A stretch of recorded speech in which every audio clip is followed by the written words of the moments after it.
मुखले नभने पनि मनले त भनेको होलास्। मेरो अगाडि भन्न सक्दैनस्, तर भित्रभित्रै तँ पनि मदेखि वाक्क भइसकेको छस्। के कुरा गर्न बाँकी छ र अब मसँग? खाना उतै खाएर आएपछि उतै बसेको भए हुन्थ्यो। दर्शकबिन हजुरहरूलाई केसरी सिरियल मन पर्छ भने हाम्रो च्यानललाई सब्स्क्राइब गरेर सँगैको नोटिफिकेसन बेल आइकनलाई अलमा गरिदिनु होला। यति बेला भने केसरी सिरियलमा केसरीले घर छोडेर गइसकेको छिन्। साथीहरू यति बेला भने केसरीले चिठी लेखेर घर छोडेर गएको छिन् भने त्यो चिठी चाहिँ सुषमाको हातमा परेको छ। सुषमाले भने केसरीले लेखेको चिठी पुरै परिवर्तन गरेर आफूले नयाँ चिठी लेखेको छि। केसरीले भने म घर छोडेर जाँदैछु, मलाई खोज्ने प्रयास नगर्नु होला।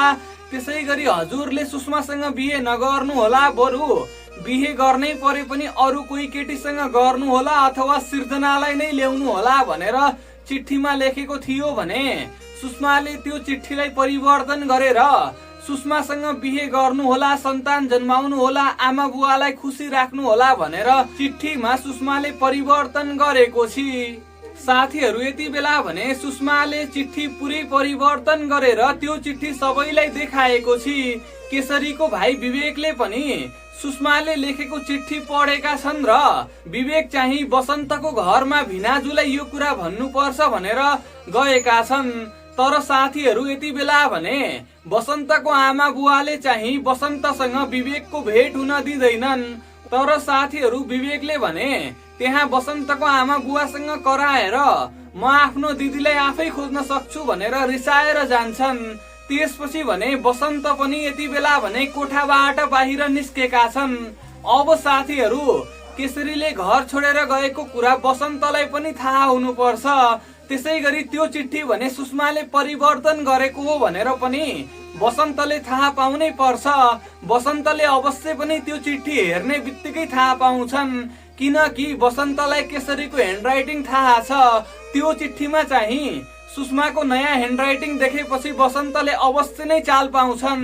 यता साथीहरू मनोज सरलाई भने स्कुलमा राजनीतिकरण गरेर निकालिएको छ भने अब भने मनोज सर घर फर्किँदैछन्। मनोज सरले चाहिँ सृजनालाई मन पराएका थिए, माया गरेका थिए, तर सृजनाले भने मनोज सरलाई मन पराएनिन्।